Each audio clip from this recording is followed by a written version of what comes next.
নমস্কার, সফলতার পথে আপনাদের সাথে আমি সঞ্জীব। আজ অত্যন্ত গুরুত্বপূর্ণ একটা টপিকস নিয়ে আপনাদের সঙ্গে আমি কথা বলবো।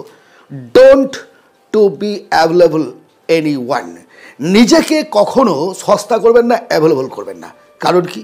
আচ্ছা, পাড়ার কুত্তাগুলোকে দেখেছেন? নেড়ি কুত্তাগুলো, রাস্তার ধারে ফুটপাতে যারা ঘুরে বেড়ায়, সেই কুকুরগুলো, তাদের অবস্থাটা কী? আসলে যখন আপনি নিজেকে অ্যাভেলেবল করবেন তখন অন্যরা ভাববে সালাটে গাধা, এর কোনো কাজ নেই। ওরা ভাববে যে এর নিজের জীবনের চেয়ে এ অন্যের উপকার করতে বেশি ব্যস্ত, অর্থাৎ সস্তা মাল, যে যার মতো করে ইত্যাদি মেরে আপনাকে ছেড়ে দেবে, আপনি কিছু করতে পারবেন না। কারণ তারা জানে যে আপনার সময়ের কোনো মূল্য নেই, তাদের জন্য আপনাকে ব্যবহার করতে পারবে। আপনি একটা বোকা, আপনি একটা ইত্যাদি। মানে সমাজে ভালো মন্দ খারাপ সব লোক আছে, কিন্তু অ্যাভেলেবল ম্যানদের জন্য কেউ ভালো না, কেউ খারাপ না, শুধুমাত্র আপনাকে ন্যাপকিনের মতো তো ব্যবহার করবে, আর কিছু না। এই জীবনটা এতটা কঠিন ভাই যে আপনি বুঝতে পারবেন না। নিজে অন্য খারাপ ভাববে, অন্যরা কী বলবে ইত্যাদি ভাবনা করতে গিয়ে আপনি আপনার জীবনটাকে শেষ করে দেবেন। নিজেকে অ্যাভেলেবল যদি করতে হয় তাহলে আপনাকে শ্মশানের দরজাটা আগে থেকে বা গোরস্থানের দরজাটা আগে থেকে খুলে রাখতে হবে, যেন ডেড বডিটা নিয়ে যাওয়ার জন্য লোক নাকি ছেঁচে নিয়ে চলে যেতে পারে। কারণ আপনার শুকনো শরীর, শুকনো মন, শুকনো পকেটে কী থাকবে? কিছু থাকবে না তো। ফলাফলটা কী হবে? ফলাফলটা হচ্ছে আপনি নিজের প্রতি মনোযোগী হতে পারবেন না, আপনি নিজের জন্য কোনো কাজ করতে পারবেন না, জীবনে উন্নতি করতে পারবেন না।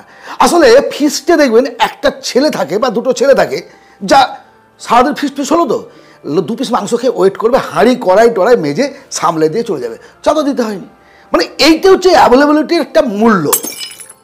আপনি নিজেকে অ্যাভেলেবল করবেন না, কারণটা কি জানেন? যতটা দূরত্ব বজায় রাখতে পারবেন ততটা আপনি সম্মান পাবেন। আসলে আমাদের এই সমাজটা জীবিত মানুষের কোনো কদর করে না, সম্মান করে না। নিশ্চয়ই কোনো মৃত বাড়িতে গেছেন, একজন মানুষ মারা গেছেন, দেখুন অনেক লোক সেখানে উপস্থিত, প্রত্যেকের মুখে মৃত ব্যক্তিটির সুনাম। এই ভালো ছিল, অন্যের সঙ্গে বসতো, গল্প করতো, পাড়ায় ডেকে ডেকে কথা বলতো। লোকটা যখন জীবিত ছিল না, কোনো ব্যক্তি সেই ভদ্রলোক বা ভদ্র মহিলার সম্পর্কে ভালো কথা বলেননি। আজকে মৃত্যুর পর তার সম্পর্কে যে ধরনের সুনাম হচ্ছে, জীবিত অবস্থায় যদি তার চালানো হতো তাহলে মনে খুব আনন্দ নিয়ে যেত। আমাদের সমাজ ব্যবস্থাটা এরকম। আপনি কোনো সেলিব্রিটি বা নেতাদের ফলো করুন, কোনো একটা অনুষ্ঠানে এসছে ফিতে কাটতে, ফট করে ফিতেটা কেটে 1 কাপ চা খাওয়ারও সময় নেই, ব্যস্ত আছি, আর একটা মিটিং আছে, চলো, ওসব কোথাও যাবে না, বাড়ি চলে যাবে, বাড়ি গিয়ে ঘুমোবে, কিন্তু অ্যাভেলেবল নয়। টাইমটাকে একটা সীমারেখার মধ্যে বাঁধতে হবে, সময়টাকে। ব্যক্তিত্ব বিকাশ করতে হবে একটা সীমায়িতভাবে, এর বেশি আমি উড়বো না, এর বেশি মিশবো না, এর বেশি সময় দেবো না। নিজেকে ব্যস্ত রাখুন, যদি ভালো চান নিজেকে ব্যস্ত রাখুন। কৃত্রিমভাবে আপনার কাজ নেই, তারপরেও এমনভাবে আমরা ব্যবহার করি না। একটা মেসেজ আসলো, দেন অ্যান্সার, কেমন আছিস, ভালো, তোরা কেমন আছিস, ভালো। এবারে আপনি একটা কাজের মধ্যে আছেন বা কোনো একটা ব্যস্ত নেই, তারপরে মেসেজের অ্যান্সারটা আপনি দ্রুত না দেবেন না। আজ থেকে চেঞ্জ করুন, নিজের স্বভাবটাকে পরিবর্তন করুন। যদি সম্মান পেতে চান, আপনি মেসেজ পড়লেন বা সন্ধ্যাবেলা একটা উত্তর দেবো, সঙ্গে সঙ্গে উত্তর দেওয়া, কেউ ফোন করলো, দেন অ্যাভেলেবল, আরে উত্তর দিতে লাগলো, 10 মিনিট গল্প করতে লাগলো না।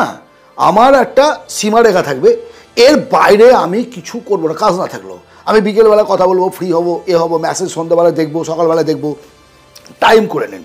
যদি সমাজে সম্মান চান, একটা বিষয় কি জানেন তো, কেউ কাউকে সম্মান দেয় না, সম্মান আদায় করে নিতে হয়, ছিনিয়ে নিতে হয়। এই সমাজে টিকে থাকতে গেলে, মাথা উঁচু করে বাঁচতে গেলে আপনাকে আপনার একটা বেড়া তৈরি করতে হবে। অন্যরা এসে ধ্বংস করে দেওয়ার চেষ্টা করবে। আমরা বাড়ি যখন করি, যেমন সিঁড়ির পাশে একটা গ্রিল দিই, বাচ্চারা পড়ে না যায়, বয়স্করা পড়ে না যায়, আবার নিজেরাই পিছনে যেন পড়ে না যায়, ধরে ধরে উঠতে পারে। জীবনের বেড়া থাকবে না। আপনার নিজের জীবনের সেফটির জন্য আপনি কোনো বেড়া রাখবেন না। সস্তা মাল নাকি? সস্তা মাল আপনাকে যে ব্যবহার করছে তার মধ্যে পার্থক্যটা কোথায়? পার্থক্যটা মস্তিষ্কে, টাকার নয়। কিন্তু কিছু মানুষের পকেটে দেখবেন টাকা নাই, কিন্তু অহংকার আছে। কিছু মানুষের দেখবেন চেহারা ভালো না, কিন্তু তার দিমাগ আছে। কিছু মানুষের শিক্ষাগত যোগ্যতা নাই, কিন্তু অর্থ আছে। মানে এগুলো এক একটা আপেক্ষিক ব্যাপার। নিজেকে তৈরি করতে গেলে নিজের উপযুক্ত করে তৈরি করতে হবে। আপনি যেটা চান না সেটা করবেন না। আপনি যদি চান যে না, আমাকে মেরে যাক সবাই মিলে, আমার যা ইচ্ছে তাই করুক, আমি যেমন আছি তেমনি চলবো, তাহলে ঠিক আছে বস, তাহলে ঠিক আছে, আপনার পরিবর্তনের প্রয়োজন নেই। কিন্তু যদি জীবনটাকে দাঁড় করাতে চান, নিজের সম্মান চান, অর্থ চান, প্রতিপত্তি চান, বন্ধুত্ব চান, সম্মান চান, আপনাকে ভাই একটা সীমা পর্যন্ত গিয়ে থেমে যেতে হবে। আজকের আলোচনা কেমন লাগলো জানাবেন। আর যদি পছন্দ হয় অবশ্যই লাইক করুন, শেয়ার করুন বন্ধু বান্ধবদের মধ্যে। আবারও বলছি, ডোন্ট বি টু অ্যাভেলেবল। নিজেকে সস্তা করবেন না, নিজেকে কখনোই অ্যাভেলেবল করবেন না। ভালো থাকবেন, দেখা হবে আবার অন্য ভিডিওতে। ধন্যবাদ।